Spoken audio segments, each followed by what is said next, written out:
What's up, guys? Welcome to G Whiskey. My name is Jeff. This is a channel where I offer my thoughts and opinions on a specific whiskey, and if you stick around to the end, I'll be giving it a score as well. If that sounds interesting, hit subscribe down below. And with that out of the way, let's jump into our review. Today, we're looking at the Talisker 10-year-old. Stick around.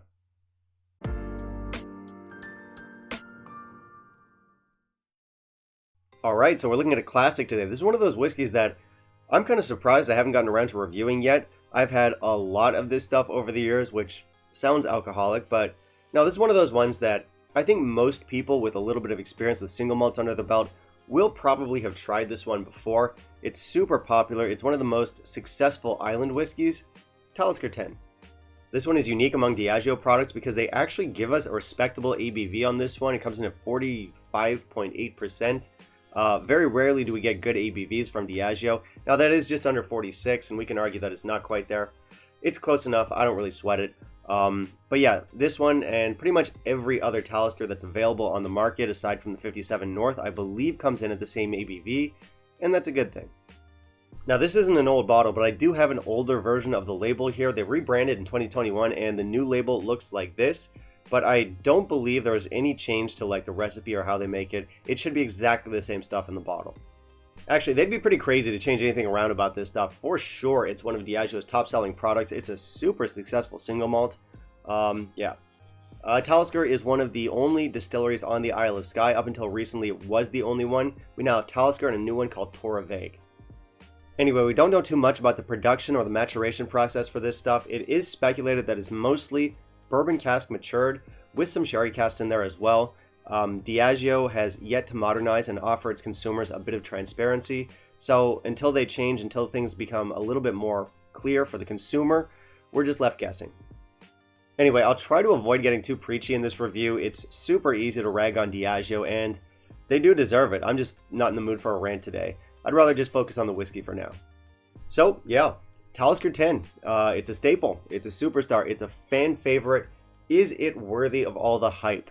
Let's find out. Let's jump into our review, see what our whiskey is all about, and in the meantime, if you could kindly leave a like down below, that'd be greatly appreciated. As I mentioned earlier, our ABV here comes in at 45.8%. It's probably chill filtered, it's most certainly colored. The 45.8% is based on the British proofing system. It sounds like an odd, clumsy number, but it is close enough to 46. We'll give it a pass. So we have our unnatural color here. Obviously, this is the older version of the Talisker label. The newer version, I think, is a little bit more modern. It's more slick. Meanwhile, this one is more classic. It's more traditional. Nothing really outstanding here. I'm pretty neutral towards this label. I'm going to give it 3 out of 5 for presentation.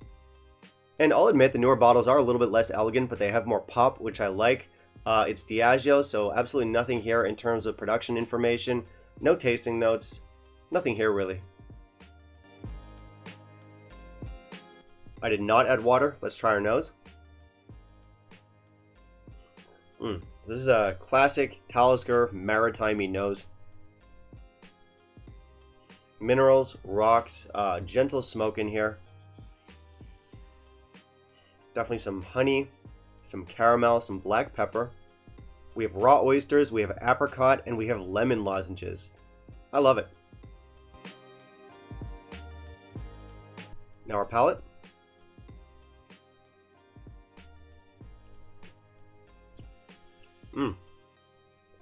Okay, nice, spicy, peppery kick. Sweet with caramel. Again, rocks and minerals. Some salt, some apricot, maybe some florals, and some honey. And now our finish.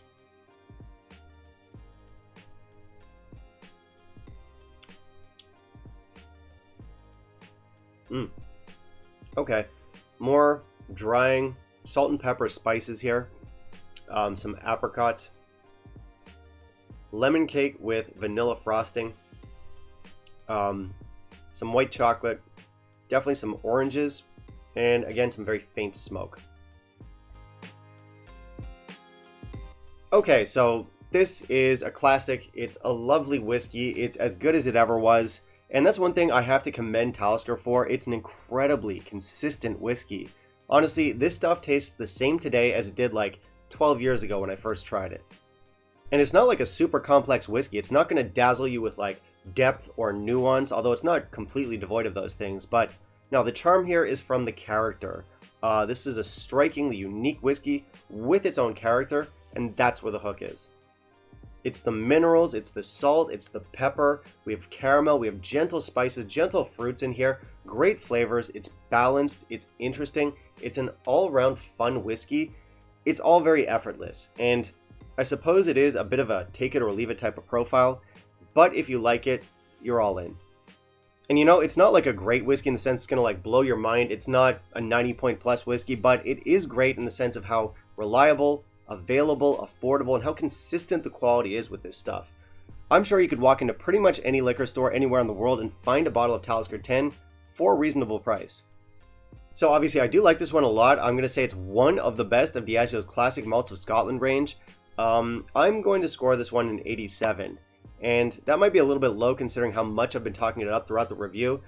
I've had a lot of this stuff over the years, and I mean a lot, probably more than most other whiskeys, and that might be skewing my perspective a little bit because it's a profile that I'm very familiar with, but nevertheless, it's one that I love, one that I respect, and one that I'm always happy to come back to. So this is a good one if you're a fan of gently peated whiskeys. It's a good one if you're a fan of like maritime, salty, coastal, islandy flavor profiles. And it's also a really nice alternative to the heavier Islay stuff. This is going to be a little bit softer, calmer, more rounded. So yeah, if stuff like Ardbeg or Lefroy sounds a little bit too intense for you, you can definitely opt for this one. It's a great alternative. It's a wonderful drop. And it's one of those whiskeys that's most certainly a rite of passage along your whiskey journey. If you haven't tried this before, you definitely need to pick up a bottle. Highly recommended. Great value here. The price tag is on par with most other entry-level offerings, and it's certainly got the quality to back it up, so price should not be a factor that holds you back from trying this stuff out if you haven't. It's excellent bang for buck. Alright, that's going to be it for me today, guys. Thank you very much for watching. If you want to help support the channel, please consider becoming a patron. Otherwise, like, comment, and subscribe. It's always appreciated, and I do want to hear from you. Have you tried our Talisker 10? What are your thoughts? Is it the classic that everyone makes it out to be? And finally, down in the comments below, let me know what you want to see me review next, and I'll keep it in mind for my upcoming videos. Bye, guys.